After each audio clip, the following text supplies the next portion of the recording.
दोस्तों, आज middle east literally फूट चुका है। इजराइल और यूनाइटेड स्टेट ने मिलकर डायरेक्ट ईरान पर मैसिव एयर स्ट्राइक लॉन्च कर दी है और ईरान ने भी पूरे रीजन को टारगेट करते हुए जवाब दे दिया है। इस वीडियो में हम स्टेप बाय स्टेप समझेंगे इजराइल और अमेरिका ने ईरान पर अटैक क्यों किया, कब और कैसे ये ऑपरेशन स्टार्ट हुआ, ईरान के कौन से शहरों पे बॉम्ब्स गिरे, ईरान ने बदले में किन मुल्कों को टारगेट किया, डोनाल्ड ट्रंप ने क्या बोला, ईरान की ऑफिशियल स्टेटमेंट क्या है, इंडिया के इंडियंस स्पेशली जो कुवैत में हैं उनके लिए क्या एडवाइजरी है और कुवैत गवर्नमेंट का रिस्पांस क्या है। वीडियो को एंड तक ज़रूर देखना क्योंकि लास्ट में बताऊंगा कि इंडिया और पूरे रीजन के लिए इसका मतलब क्या हो सकता है। सबसे पहले बात करते हैं इजराइल और अमेरिका ने ईरान पर अटैक क्यों किया। पिछले कुछ महीनों से US Iran tension continuously escalate हो रही थी। वॉशिंगटन ने ईरान से 3 बड़ी डिमांड्स रखी थी। परमानेंट यूरेनियम इनरिचमेंट बंद करो, बैलिस्टिक मिसाइल्स प्रोग्राम को रिस्ट्रिक्ट करो या लिमिट करो और हमास, हिजबुल्ला, हूतीस जैसे प्रॉक्सी ग्रुप्स को सपोर्ट करना बंद करो। ईरान पर यह भी एलिगेशन था कि वो अपना न्यूक्लियर प्रोग्राम दोबारा एग्रेसिवली बिल्ड कर रहा है और ऐसे मिसाइल डेवलप कर रहा है जो यूरोप तक और आगे चलकर यूएस होमलैंड तक रीच कर सकता है। दूसरी साइड इजराइल का कहना था कि ईरान का न्यूक्लियर और मिसाइल प्रोग्राम प्लस उसका रीजनल नेटवर्क ये सब मिलके इजराइल के लिए एग्जिस्टेंशियल थ्रेट हैं। इजराइल पीएम बेंजामिन नेतन्याहू ने स्ट्राइक्स को एक ऐसी कोशिश बताया है जिससे ईरानियन रिजीम के एग्जिस्टेंशियल थ्रेट को एलिमिनेट किया जा सके और उन्होंने ईरानियन लोगों को ओपनली इनकरेज किया है कि अपनी गवर्नमेंट को हटा दो। यूएस प्रेसिडेंट डोनाल्ड ट्रंप ने क्लियर मैसेज दिया है कि इन स्ट्राइक्स का मेन ऑब्जेक्टिव है ईरान की मिसाइल और मिलिट्री कैपेबिलिटी को तोड़ना, ईरान को न्यूक्लियर वेपन से रोकना और इवेंचुअली रिजीम चेंज तक पुश करना। सिंपल शब्दों में इजराइल और यूएस दोनों ईरान को एक लॉन्ग टर्म सिक्योरिटी थ्रेट के रूप में देखते थे और उन्होंने निगोशिएट करने की कोशिश की, बाद में फाइनली मिलिट्री ऑपरेशन चूज़ किया। व्हेन अटैक कब स्टार्ट हुआ, अब टाइमिंग की बात करते हैं। ये सब कब शुरू हुआ। 28 फरवरी 2026 को इजराइल और यूनाइटेड स्टेट्स ने मिलकर ईरान पर लार्ज स्केल एयर स्ट्राइक शुरू किए। इस ऑपरेशन को इजराइल ने रोरिंग लायन कोड नेम दिया, जबकि यूएस साइड से इसको ऑपरेशन शील्ड का नाम दिया गया। ये स्ट्राइक्स एक ही रात या एक ही घंटे का लिमिटेड अटैक नहीं है। यूएस ऑफिशियल ने सिग्नल दिया है कि यह वीक लॉन्ग सस्टेन कैंपेन बन सकता है। ईरान के अंदर कौन से प्लेस टारगेट हुए, चलो अब इस पे बात करते हैं। ईरान के अंदर बहुत सी जगहों पे स्ट्राइक्स हुई। इनमें से तेहरान, इस्फान, कराज और खैरमनशाह जैसे इम्पोर्टेंट शहरों पे स्ट्राइक किए गए। तेहरान में वो डिस्ट्रिक्ट भी टारगेट हुई जहां supreme leader Ali Khamenei normally रहते हैं, जहां उनका प्रेसिडेंशियल प्लेस और नेशनल सिक्योरिटी काउंसिल भी लोकेटेड है।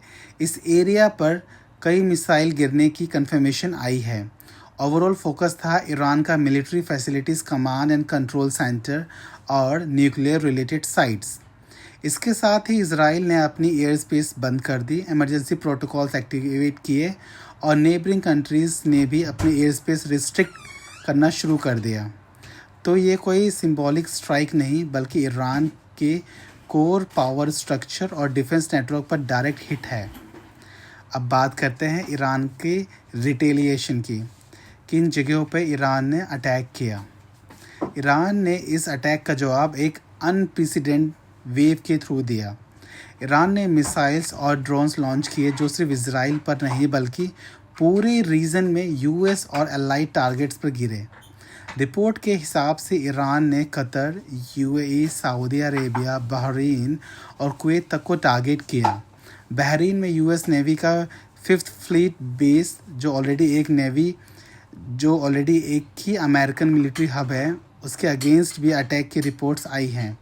इसके अलावा इसराइल पर भी मिसाइल बैरेज लॉन्च हुए जिससे इसराइल डिफेंस सिस्टम इंटरसेप्ट करने की कोशिश कर रहे हैं।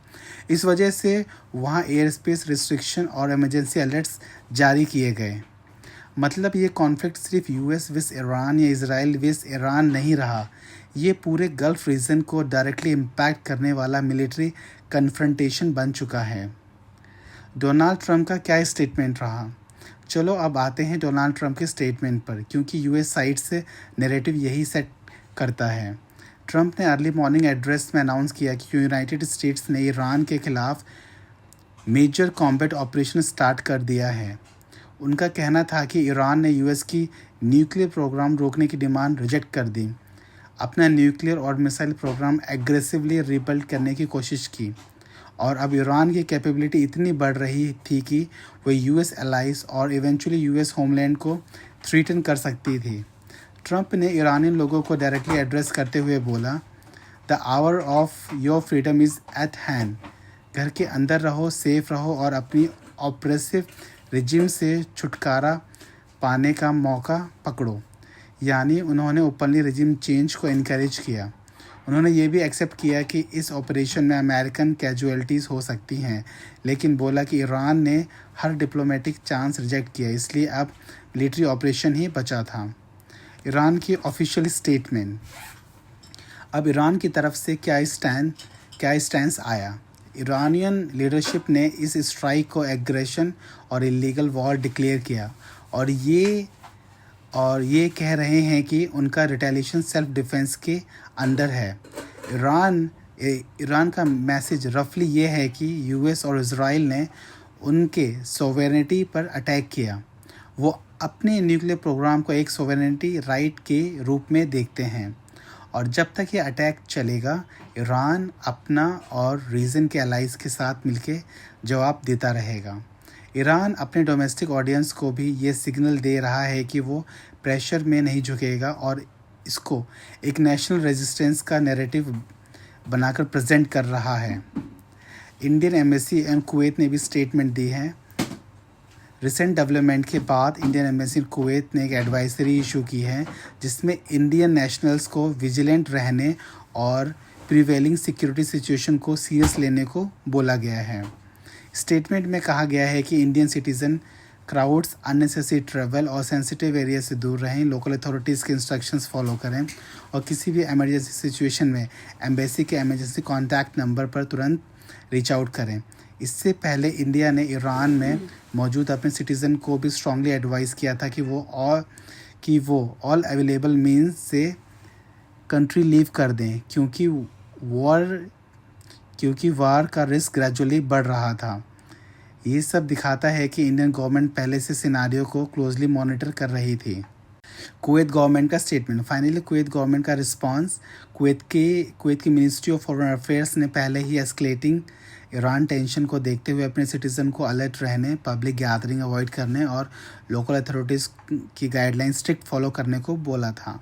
अब जब ईरान ने रीजन वाइड स्ट्राइक्स किए हैं, इंक्लूडिंग कुवैत और नेबर गल्फ स्टेट को टारगेट करते हुए, कुवैत अथॉरिटीज़ ने सिक्योरिटी को और टाइटन किया है और लोगों को वार्न किया है कि किसी भी अनयूजुअल एक्टिविटी या इमरजेंसी सिचुएशन में तुरंत ऑफिशियल हेल्पलाइन कॉन्टैक्ट करें। कुवैत का फोकस अभी भी अपने सिटीज़न और वहाँ रहने वाले एक्सपेट इंक्लूडिंग इंडियंस की सेफ्टी इंश्योर करना है, इसलिए एडवाइजरीज़ और इमरजेंसी नंबर एक्टिवली फॉलो करें।